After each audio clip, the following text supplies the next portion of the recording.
사랑 참 감사하리요.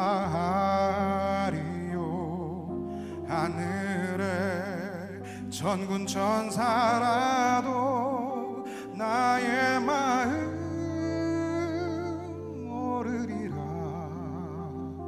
나 이제 새 소망이 있음을 당신의 은혜라.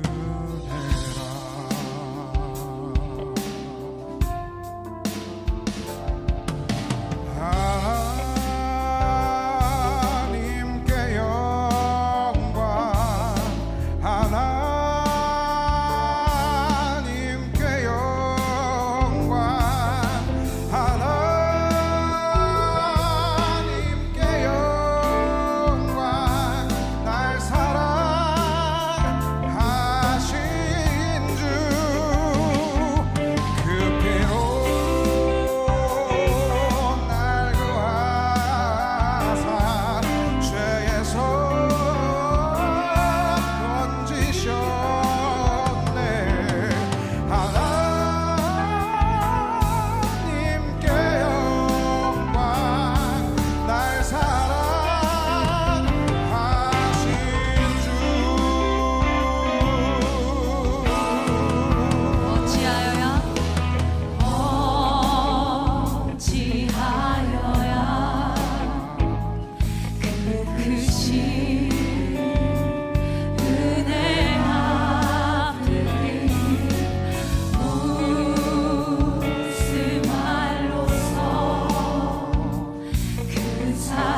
오늘 설교 제목은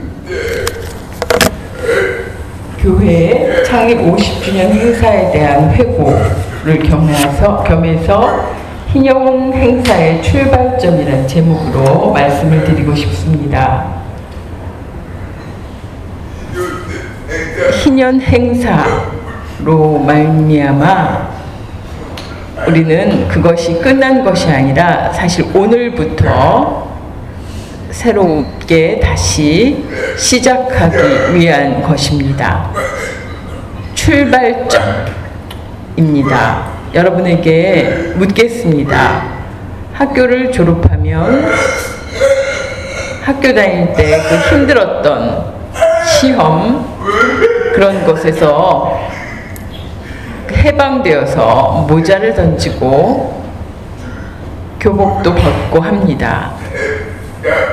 그것은 끝이 아니라 새로운 시작을 의미합니다. 학교에서 여러 가지 많은 것을 배우고 졸업을 한 다음에 사회에 들어가서 어떻게 일하고 어떻게 살고 할 것인가에 대한 중요한 문제입니다. 학교에서 공부를 잘하고 졸업했지만 사회에 나와서는 아무것도 모르는 사람들이 있습니다. 그러면 사회에서 필요 없는 존재가 되는 것과 마찬가지입니다. 우리 교회가 이제 희년 행사 많은 사람들을 모시고 교회의 참 모습을 보여주었습니다. 또 책자를 만들고 정말 만들다 보니까 굉장히 두꺼워졌습니다. 그런 책자를 만들고 또 우리 농아인들이 그 사진을 많이 보면 정말로 좋기 때문에 설명하지 않아도 사진만 봐도 우리가 그 모습을 알 수 있기 때문에 사진을 많이 넣었습니다. 그래서 그 사진을 보는 동안에 시간이 어떻게 가는지도 모르고 보았다는 사람들이 있습니다. 정말로 만들다 보니까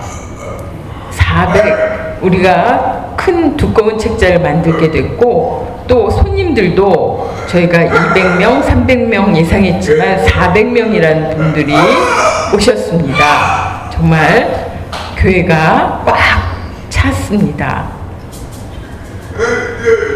어떻게 이렇게 많은 사람들을 섬길 수 있을까 고민을 많이 했습니다. 그런데 정말 감사하게도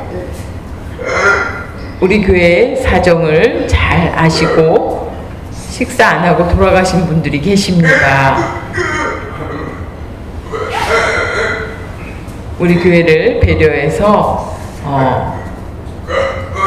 일찍 가신 분들도 많습니다. 정말 죄송한 마음입니다. 우리 교회 희년을 준비하면서 50일 동안 기도를 했습니다. 매일 기도하는 가운데 하나님께서 그 희년 감사예배 드리는 날 3월 3일 좋은 날씨를 달라고 기도했습니다. 너무 춥지도 않고 너무 날씨가 덥지도 않은 그런 날을 달라고 기도했는데 3월 2일까지 굉장히 날씨가 좋지 않았습니다. 춥고 그랬는데 3월 3일에 정말 적당한 날씨를 주셨습니다. 문을 열어놔도 춥지 않을 정도의 날씨를 주셨습니다. 얼마나 다행인지요. 우리 교인들과 또 감사를 예배를 드릴 때에 우리 교인들이 또 손님들을 배려하는 모습에 정말 감동을 받았습니다. 먼저 양보하고 또 양보의 미덕 그 아름다운 모습은 정말 매력적입니다. 그런 모습을 보여주셨습니다. 한 가지 아쉬운 것은 우리 성도님 한 분이 넘어지신 일입니다. 그런데 성도님께서 병문안 갔더니 괜찮다고 하셨습니다. 하나님께서 나를 혼내주신 것 같다고 오히려 얘기하셨습니다. 그래서 위로하고 힘내라고 하시고 부탁드렸습니다. 우리 교회 성도님들에게도 너무 감사드립니다. 부족한 저에게 힘을 주시고 사랑으로 기도해 주셨기 때문에 정말 감사드립니다. 또 특별히 우리의 기도가 아니면 아마 3월 3일 굉장히 서서 행사를 치르기 어려웠을 것입니다. 3월 1일부터 허리가 굉장히 안 좋았습니다. 불편해서 몸을 구부리기도 어렵고 그래서 병원에 가서 주사를 맞고 왔습니다. 사람들 모르게 몰래 병원에 다녀왔습니다.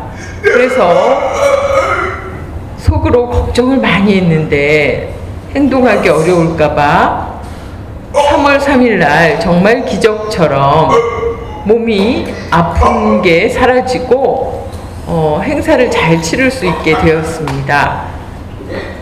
성도님들의 기도 덕분입니다. 하나님께서 저를 긍휼히 여겨주셔서 회복시켜 주시고 이렇게 설 수 있게 해주셨습니다. 진심으로 감사드립니다. 우리 교회 희년 행사에 오신 분들 말씀이 교회가 농아인들이 이렇게 세웠습니까? 어떻게 이렇게 교회를 세울 수 있었는지 깜짝 놀랐습니다. 지상 5층, 지하 2층, 7층이라는 그런 건물을 어떻게 농아인들이 세울 수 있었는지 굉장히 깜짝 놀라했습니다.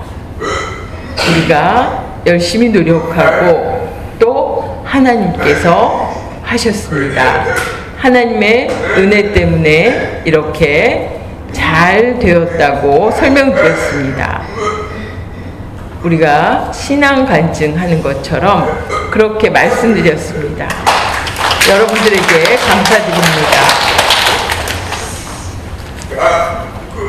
감동과 은혜가 너무 큽니다. 우리 오후 2시에 조금 더 말씀을 나누겠습니다. 지난주 또 그 전에 희년은 구약시대 때부터 아담 하와 시대부터 있었던 것이 아니라 모세의 출애굽 후에 가나안 땅에 들어간 후 12지파들에게 땅을 분배한 다음에 하나님께서 명령하셨습니다. 50주년이 되는 해마다 이스라엘 백성들에게 희년을 지킬 것을 명령하셨습니다. 여러 가지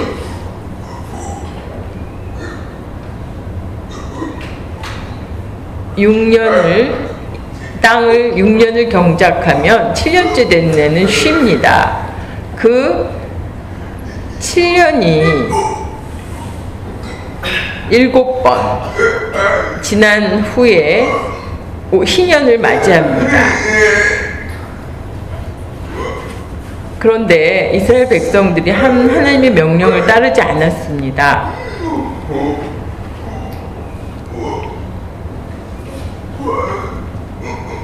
왜냐하면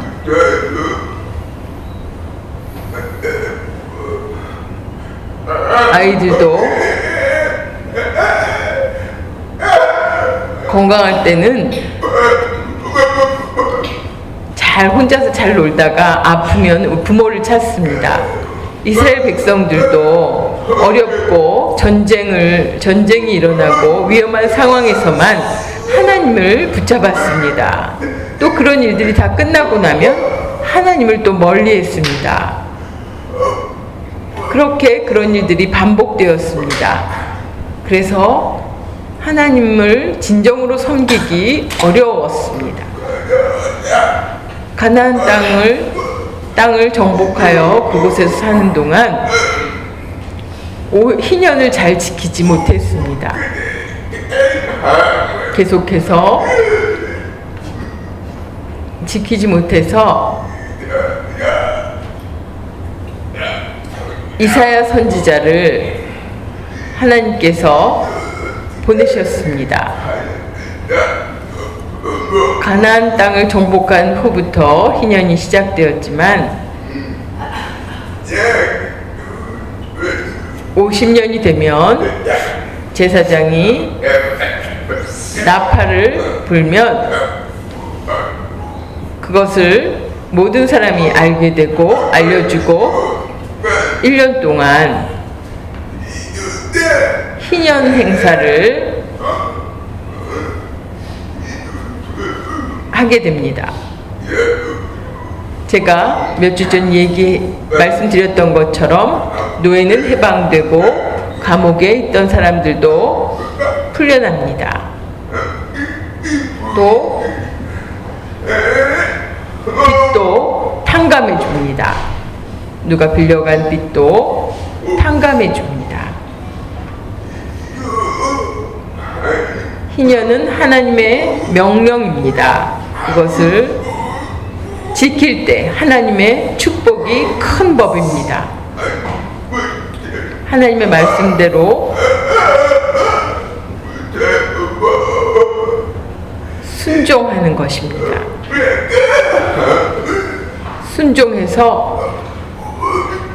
순종하는 것이 어렵지만 말할 수 없는 큰 축복이 기다리고 있습니다. 결국 이스라엘 백성들은 희년을 잘 지키지 못했습니다.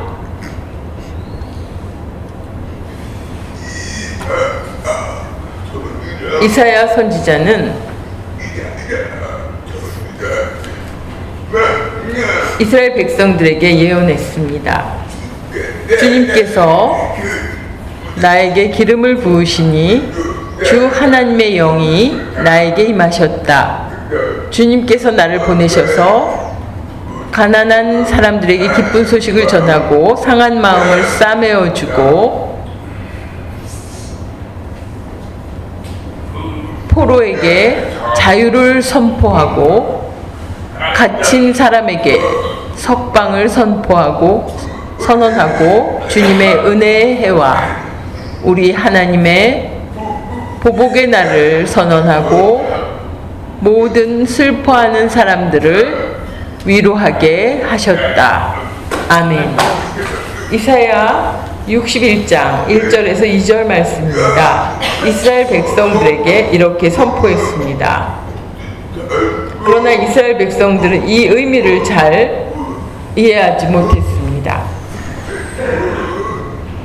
700년 후에 예수님께서 이 땅에 오신다는 것,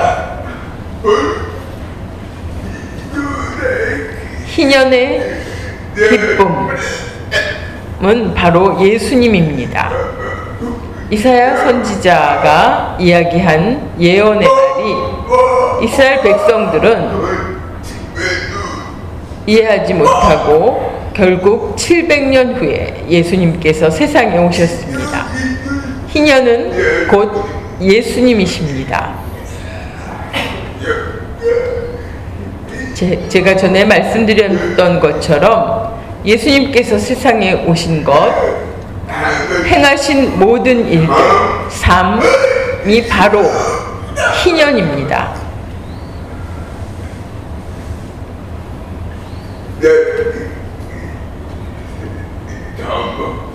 예수님께서 30살부터 공적 삶을 사셨는데 여러 곳을 다니셨습니다. 그 중간쯤 3년 가운데 공생의 3년 가운데 중간쯤 되었을 때 나사렛에서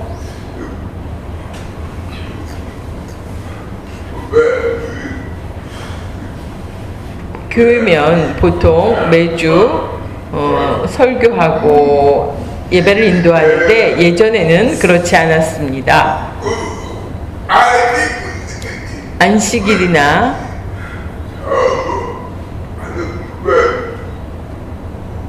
회당에 모여서 하나님의 말씀을 듣는 때가 있었습니다.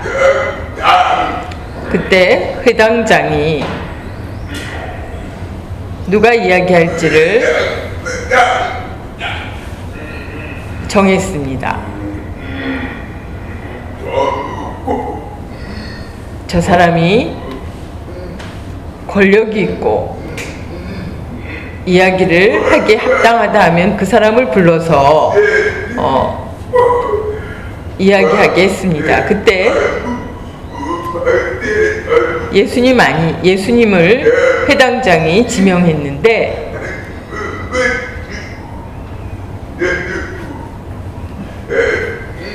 예수님께서 그 자리에 서셨습니다. 그때 구약의 말씀을 읽으신 후에 아까 읽은 우리가 이사야 말씀 61장 1절 2절을 예수님께서 읽으셨습니다. 그것은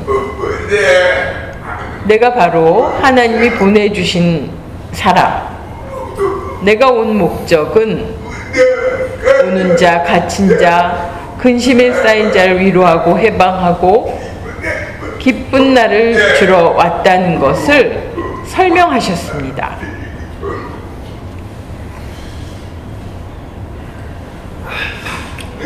그때에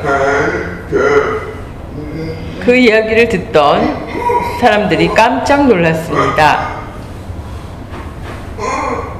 이 사람은 전에 같이 자랐던 사람이 아닌가? 근데 이런 훌륭한 이야기를 하다니.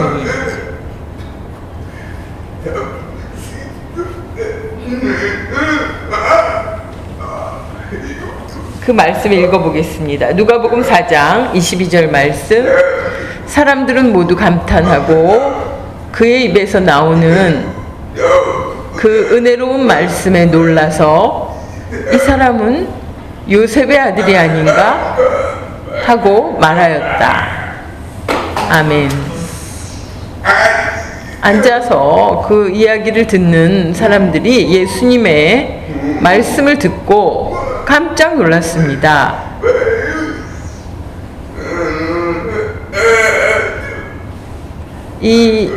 이것은 처음에 그 어릴 때 같이 자랐던 저 사람이 어떤 이야기를 할지 의심했다는 것입니다. 낯선 사람이 와서 설교를 하면 깜짝 놀랍니다. 그런데 아는 사람이 설교를 하면 놀라는 경우가 많지 않습니다. 왜냐하면 어릴 때부터 알던 사람이기 때문에 느낌에 좀 차이가 있습니다. 여러분 한번 생각해 보십시오. 학교 선후배 사이 몰랐던 사람이 성공해서 나타나면 깜짝 놀랍니다. 그런데 동창이 성공한 채로 나타나면 아우 옛날에 제가 뭐 그랬었는데 하는 그런 느낌. 그것은 동창이기 때문에 조금 마음에 질투 같은 것이 섞여 있습니다. 그처럼 나사렛 동네에서 살았던 이스라엘 사람들이 예수님을 보고 예수님을 믿지 않았습니다. 예수님에 대해서 인정하지 않았습니다. 예수님께서 실망하셨습니다.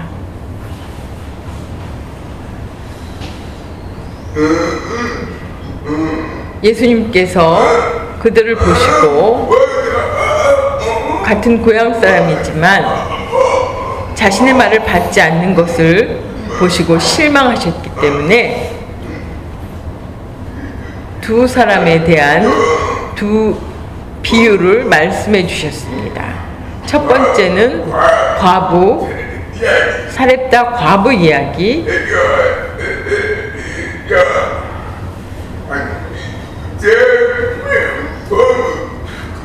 엘리야 선지자 얘기. 하나님이 이스라엘 백성들에게 화가 나셔서 가뭄을 주셨을 때 그 사렙다 과부의 집을 엘리야가 방문해서 정말 죽어가는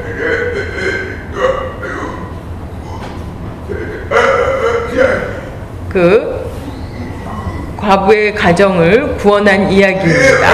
엘리야를 통해서. 그리고 나아만 장군의 이야기.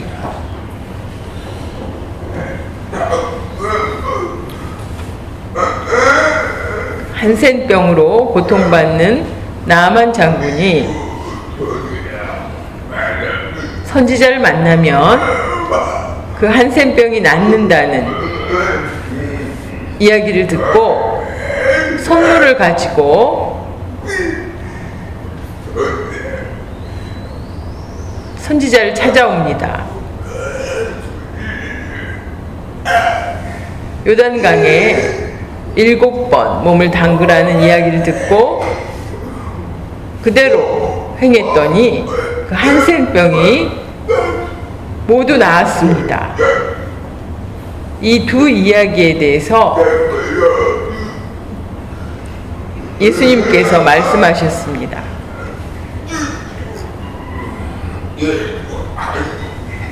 예수님께서는 하나님이 보내주신 분이라는 것을 거기에 있는 사람들이 받지 않았기 때문에 자신을 무시하는 이스라엘 백성들 이외에 이방 사람들에게 축복을 행한 그 이야기를 전한 것입니다. 이스라엘 백성들은 하나님의 택한 백성, 선민입니다. 하나님의 축복을 받은, 선택받은 백성입니다. 그런데 하나님의 말씀에 순종하지 않고 불순종했습니다.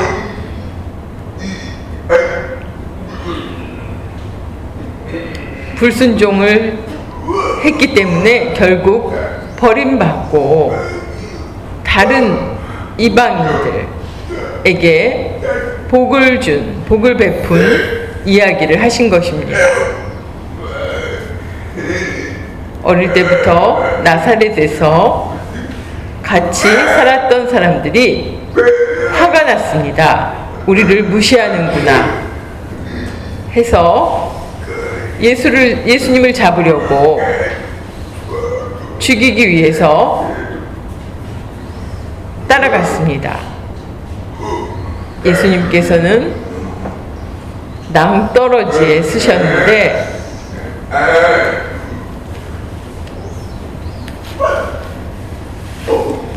그 사람들을 뚫고 지나가셨습니다.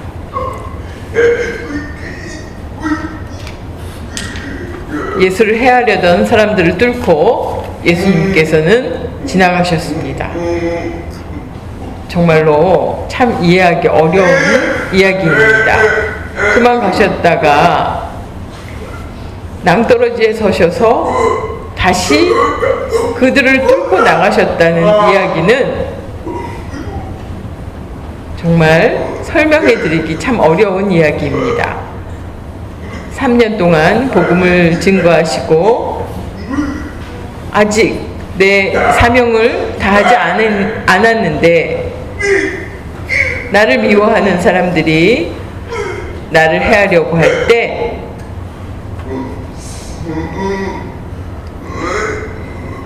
이 이방인들의 이야기를 하면서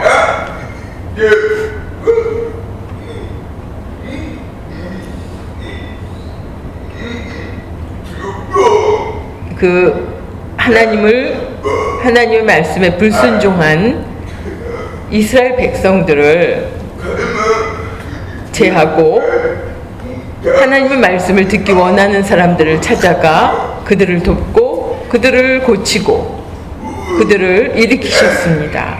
그 일들이 지금도 계속되고 있습니다. 많은 사람이 재능의 부족보다 결심 부족으로 실패한다는 얘기가 있습니다.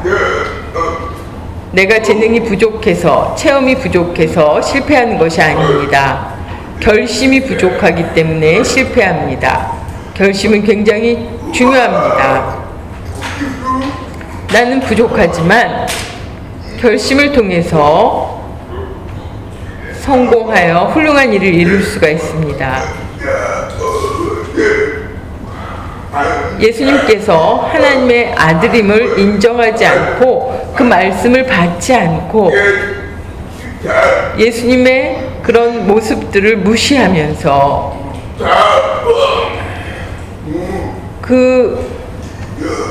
했던 그 나사렛 사람들은 축복을 받지 못했습니다. 희년이 끝난 후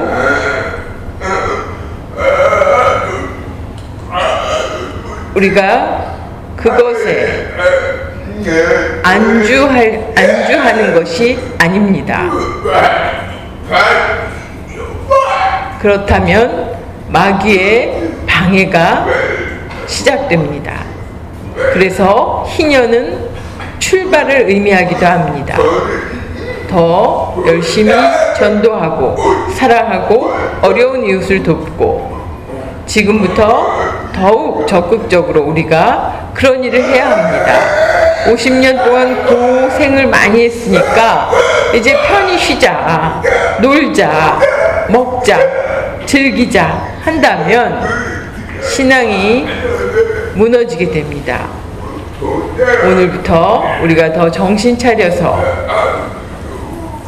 우리가 해야 할 일, 우리가 준비하고 노력해서 그 모든 일들을 해야 합니다.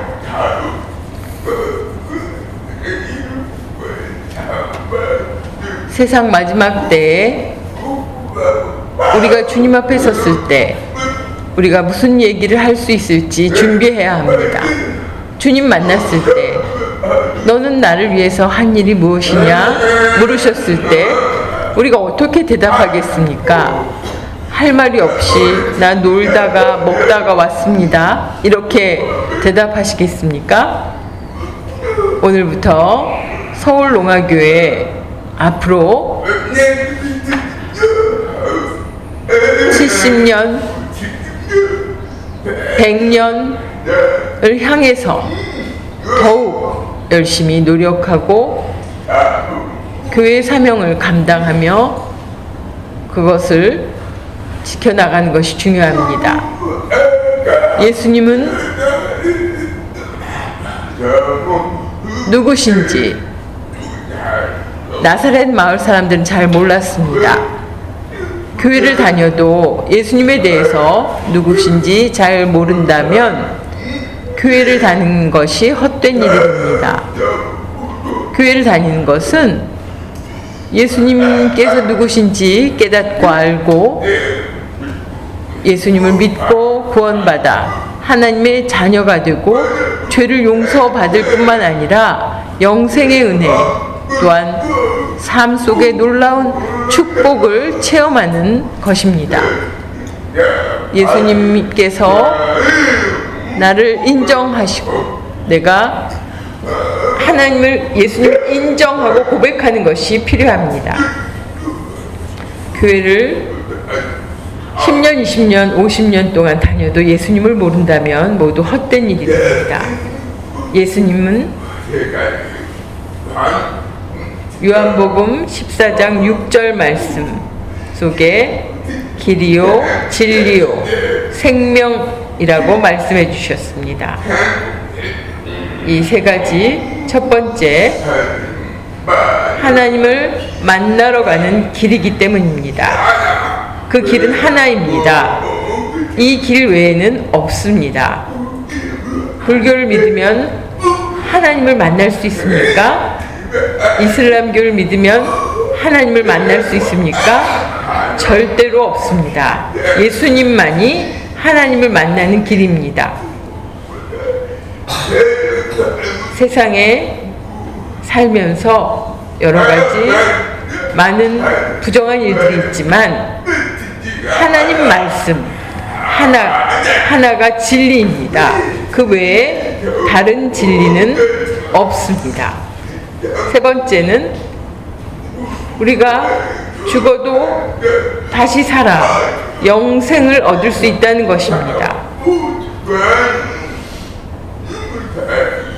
우리가 부활해서 영원한 나라에 들어갈 수 있다는 것, 그것은 예수님 때문에 가능한 일입니다. 예수님 없이는 불가능합니다. 그렇기 때문에 예수님 누구신가? 정말로 소중한 분입니다.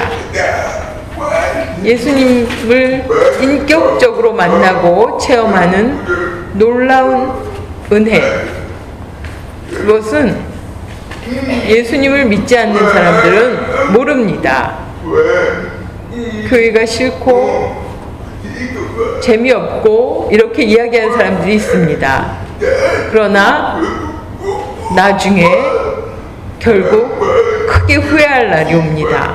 심판 자리에 섰을 때 그들은 어떻게 하겠습니까?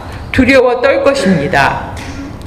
예수님을 믿고 구원받은 것, 그것은 스스로의 노력 때문이 아니라 하나님께서 우리 각각 한 사람에게 은혜를 주신 것입니다. 성령님께서 도와주셔서 내 스스로 노력해서가 아니라 예수님을 믿도록 우리를 인도하셨습니다. 예수님께서 읽은 말씀, 이사야서 말씀을 통해서 희년의 주인공이 예수님이라는 것을 누가복음 4장 18절 19절 말씀에서 말씀하셨습니다. 주님의 영이 내게 내리셨다. 주님께서 내게 기름을 부으셔서 가난한 사람에게 기쁜 소식을 전하게 하셨다. 주님께서 나를 보내셔서 포로된 사람들에게 해방을 선포하고 눈먼 사람들에게 눈뜸을 선포하고 억눌린 사람들을 풀어주고 주님의 은혜의 해를 선포하게 하셨다. 주님께서 오신 것은 희년의 은혜를 베풀어 주시기 위해서 예수님께서 오셨다는 것입니다.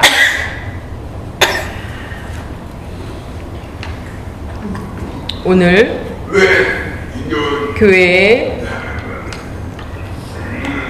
희년에 대한 세 가지 각오를 말씀드리겠습니다. 첫 번째는 전심전력으로 신앙생활 하는 것이 필요합니다. 그저 대충 신앙생활을 한다면 마귀의 방해로 우리의 믿음이 무너질 것입니다. 전심전력할 때 우리의 믿음이 흔들리지 않는 든든한 믿음이 될 것입니다. 두 번째는 승리를 위해 우리가 인내해야 합니다. 달리기를 하는 사람이 인내하지 못하면 목적지에 다다를 수가 없습니다. 우리의 삶도 똑같습니다. 환경이 어렵고 힘들고 억울하고 오해를 받고 그렇지만 우리가 인내해야 합니다. 그래야 믿음으로 승리할 수 있습니다. 세 번째는 사명 완수입니다. 우리 각각에게 맡겨주신 사명이 있습니다. 재능이 다르고 사명이 다 다릅니다. 그러나 복음 전도를 위해 우리의 사명은 완수되어야 합니다. 찬양의 재능으로 하나님께 영광을 돌리고 그것은 찬양으로 영혼을 구원하는 것입니다. 또 배고픈 이웃들에게 그들을 돕는 것은 그들을 도움으로 바로 영혼을 구원하기 위한 시작이 되는 것입니다. 영혼 구원을 위해서 하나님의 자녀로 만들기 위해서 우리의 모든 재능이 사용되어지는 것입니다. 우리의 사명은 영혼 구원의 목적에 있습니다. 그것이 하나님께 큰 기쁨이 되고 하나님께 영광이 됩니다. 하나님께서 놀라운 축복을 내려주실 줄 믿습니다. 그 이외에 자기를 자랑하고 자기의 재능을 자랑한다면 그것은 결국 버림받는 길이 됩니다. 예수님의 말씀을 받지 않았던 이스라엘 백성들은 결국 하나님께 버림을 받았습니다. 그런 사람들이 되지 말고 마지막까지 승리하는 서울농화교회 성도님들 되시기 바랍니다.